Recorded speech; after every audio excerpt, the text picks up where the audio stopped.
welcome in everybody. I am super glad to see you guys again. As you know, we did have our needs assessment over the 7th grade ELA scores and all that kind of stuff. Now that we officially have our STAR scores back, we can really set in some of those goals. So based on the discussion that we had about the scores that we had back, we did go ahead and put together a graphic for you guys and put it all together in this nice little packet for you. This is your packet. You can do with it as you please. You can make some notes on it. I highly recommend marking it up and making some notes. This is based off the data that we looked at a few weeks ago in our needs assessment discussion. So this is us kind of moving forward and seeing what it is that we need to do with that information. We've got a lot of data. We've got a lot of great numbers. I'm really excited for how this data looks this year. So I'm super excited to get started on planning what we're going to do with it. Where are there some great areas for growth and where are there some areas for celebration? Okay? All right. So again, if you guys have questions, you want to make notes, this is your packet. Please mark it up. Use it as much as you need. This is a really great resource. Okay? All right. So first things first. Okay, this is our agenda for today. We are going to follow this pretty strictly. We are going to stay on task and on topic as much as possible. I want to respect you guys' time as much as possible. I know coming back from summer vacation, it's always kind of hard to get back in the swing of things. So I do want to respect you guys' time. Y'all did help us with some of your time putting this together, so I do want to make sure that we are sticking to it. All right, so first things first, we're doing our introduction. That's what we're doing right now. So hi guys, welcome back. I am glad to have you.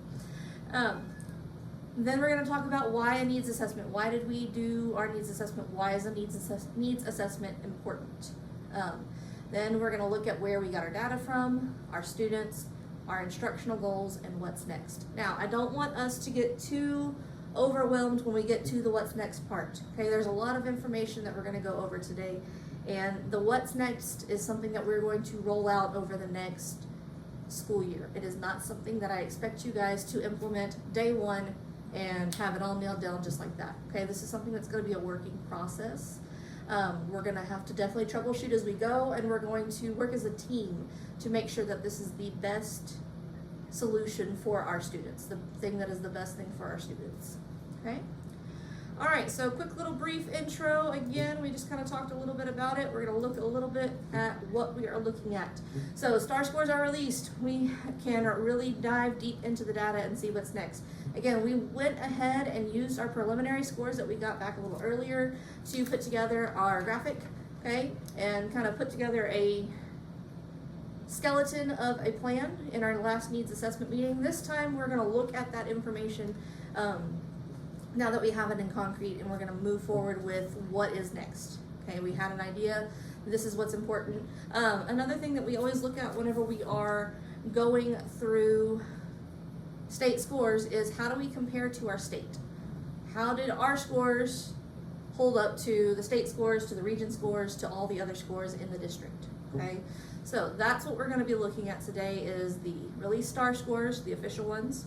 Okay, and where we are in comparison to the rest of our district and to the rest of our state. Okay. All right, so why do we have needs assessment? Purpose for needs assessment. Okay, we went over this a few weeks ago. Discuss and plan ways to improve areas of need. There is nobody on this campus that is perfect, including myself. So it's important that we kind of talk about it as openly as possible and see what areas we can grow in. There's always room for growth. Select areas of need that we need to focus on. So is there a multitude of areas where we need some growth? What is one that we can focus on? What is one that we can really look at and pinpoint so that we're not overwhelmed trying to eat the whole elephant in one bite, as I like to say. Problem solve as a group. There is a great thing that we can do as a group. There is always positive impact from others' outlook and others' perspectives. So get different perspectives and solve as a group. It's a lot easier to solve a problem when you have 5 minds thinking about it versus when you have 1 mind thinking about it. Okay, so that's our purpose for being here today.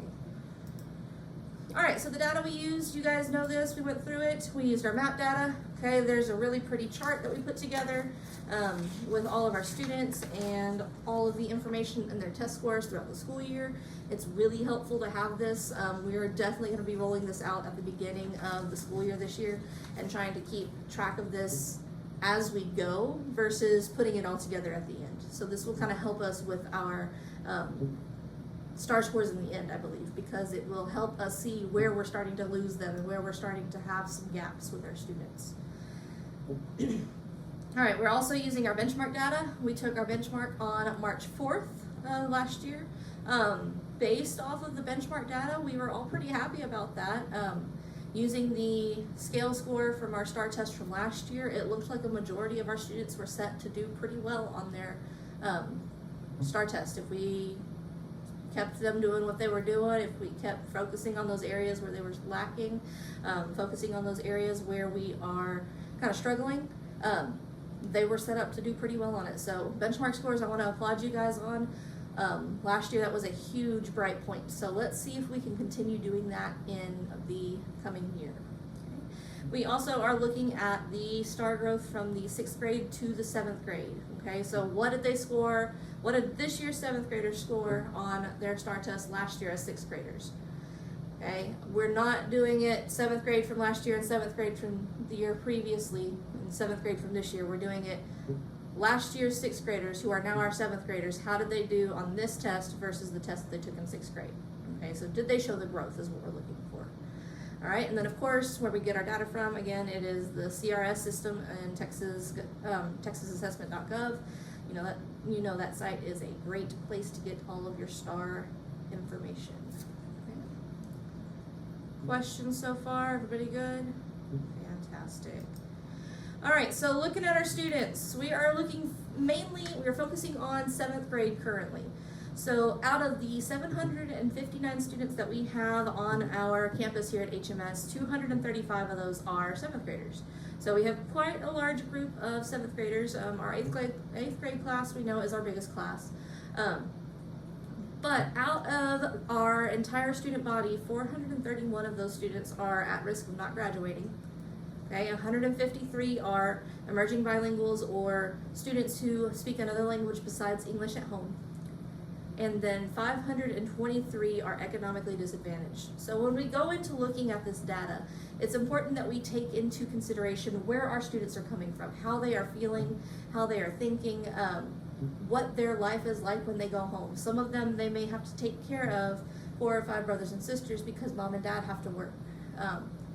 That's something that we need to, again, keep in mind as we are preparing our students for the STAR test at the end of the year. They can't always study when they go home. So what are some ways that we as a campus can incorporate some study time and incorporate some tutoring time that happens during the school day and not before or after school? After school tutorials are great, before school tutorials are great. However, again, we have a lot of students who are economically disadvantaged. So mom and dad or whoever it is that is taking care of them at home may not be able to get them there before school and may not be able to pick them up, so they have to ride the bus after school. So we need to try and come up with some different ways that we can incorporate learning opportunities for our students who demonstrate that they have some learning gaps early on in the school year. All right, so some of our goals that we came up with for our action plan that we're going to work on here in the next few minutes. The percentage of students performing at approaches on their STAR test will increase from 22% to 30%. If you flip to the page that has the STAR data on it, okay, so it's the one that says state, region, and district comparison. If you look at that one, we are very, very, very close to our state on our approaches, on our meets, okay, but we're lacking a little bit in our masters and in our did not meets. Okay, so we want to decrease the number of students who are sitting in that did not meet, that red category, by at least 10%. If we can raise, 8%, if we can raise our approaches percentage to 30% versus the 22 that we're currently sitting at, number one, that's going to put us well above our state by 8%, but that's also going to lower our did not meets number as well. Now there's a couple different ways that we can lower that did not meet number, but I think a great goal for us to set for ourselves is to raise that approaches percentage from 22% to 30%. With the tools and with the interventions that we're going to start using this year, I believe that is something that we can attain, especially with as strong as a group as we have in our 7th grade ELA team. The second goal we're going to set for ourselves is the percentage of students performing at meets on the STAR test will increase from 26% to 36%. This is a 10% jump. Now, it may seem like quite a bit, but again, we are already pretty close to our state average. We are actually 1% higher than our state average on the meets aspect of the STAR test. So we have 1% high, 1% more of our students making meets on their STAR test more than we do at the state level. State level only has 25%. So that's something to be applauded about. You guys should be proud of that. We're beating our state in that. It's been a very long time since we have had some sort of one-up on our state as far as our test scores go. So whatever you guys are doing, we're moving in that right direction. So I am very proud of you on that. And then our third and final goal for this year, we want to raise the percentage of students performing at masters on their STAR test from 17% to 27%. Now this is an area where we're lacking. Our state is averaging 27% of students in the 7th grade making masters on their STAR test. We want to try and boost that, and what that looks like is going to be kind of different from situation to situation. I think one of the areas where we can focus is our advanced placement classes. If we can get our advanced English classes to just push that one little question more, or push their writing skills just a little bit more, that should help us kind of push them towards that master's area and keep them out of the meets. Meets is not a bad thing, but with our honor students, we want to make sure that they are performing at the best of their ability. So there is no reason why our honor students shouldn't be in that very, very high meets or right in there at masters. So we should be able to push our AP students up, okay? All right, so what's next? This is the part where I want you guys to not get overwhelmed. There's a lot of stuff that we're gonna do. I do not expect you to do all of this day one from the get-go and have it mastered, okay? This is gonna be something that we're gonna work on. We are going to have to move through week by week and see what is working and what is not working. So this is where it's going to be important that we keep our PLC time down to discussing the data and seeing what is working, okay? So first things first, we are going to analyze the release STAR passage with question types, okay? So once we have access to that STAR passage that they took this year, we're going to take it and we're going to print it out. Everybody's going to get a copy. And we are going to read through and we are going to mark up that passage. We are going to look at the question types. Did they have a large number of multiple selections or multiple option items? Did they have a lot of short constructed responses? How many extended constructed responses were there? What were the questions asking them? How are they worded? So we're going to take that test and we're going to tear it apart. We're going to analyze it and look at see what is the common area where our students are struggling. What type of question are they struggling with? What type of story are they struggling with? So that's where it's going to be. It's going to be time consuming. We will set some time aside on our first staff professional development day to really dig into this, okay? As soon as it becomes available, I will let you guys know. I will send you a PDF copy and then I will print you all out copies as needed, okay? All right, so once we have done that, once we've taken it apart, we're going to create some formative assessments and some CFAs. Using these CFAs and these formative assessments in our Tier 1 instruction is going to help us create our prevention loops and is going to help us create our intervention groups that are going to be taken out during advisory, okay? Next thing that we're going to do, we're going to utilize the data gathered from those formative assessments, like I said, and the CFAs to create small groups for Tier 2 and Tier 3. Small groups are still going to happen in your class, so that's another thing that we're going to have a training on when we get to our in-service days here pretty soon. We're going to have some small group training. So for our teachers and staff who are not super confident in the small group and facilitating small group, don't worry, don't panic. I know it sounds like a lot, but we will have some trainings, and as always, I am always here to model for you. So if you need some help kind of seeing how it works, if you need a demonstration on how this works in your classroom, I'm more than happy to set aside some time to come work in small group with your classroom. So Please don't panic. Please don't think, oh my gosh, I have to come up with all these stations and all these things. No, we will help you through it. It's going to be a process. I don't expect you to do this day one. Please do not hesitate to reach out if you are completely confused on how to do small group. We will help you out with that, okay? Next thing we're going to do, okay, the small group's going to be for tier 2, tier 3 instruction, and then we are going to move into intervention groups. So this is where we're going to get our students who have the larger learning gaps. Okay, all of this is going to come from our CFAs and our formative assessments. If we have students who are consistently missing inferencing, or they are consistently missing summarizing questions, we are going to pull them into intervention groups.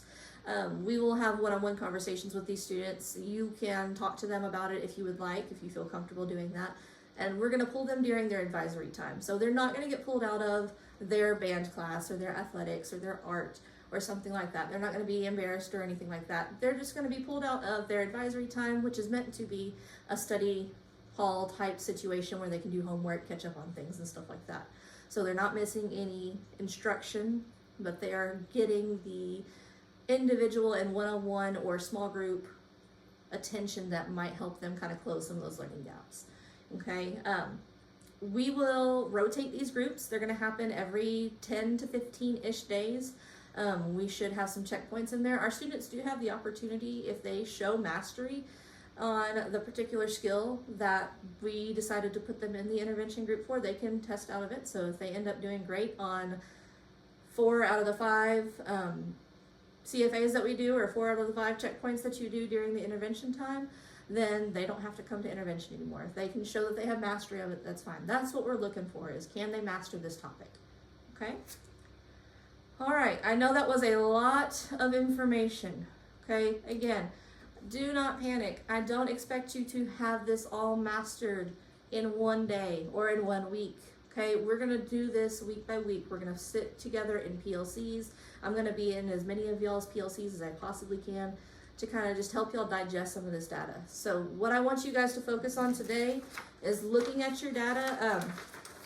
You have your charts now that we put together. Okay, look through your data, look and see who is struggling, look and see what areas they are struggling in. If you see a common denominator or a common factor that they are struggling on, please mark that down, note it down, and in our next meeting we will discuss it and see what we can go from there. All right, again, as always, if you have questions, please don't hesitate to reach out. I'm always open for any sort of questions, comments, or concerns. Thank you guys so much. Y'all have a great day.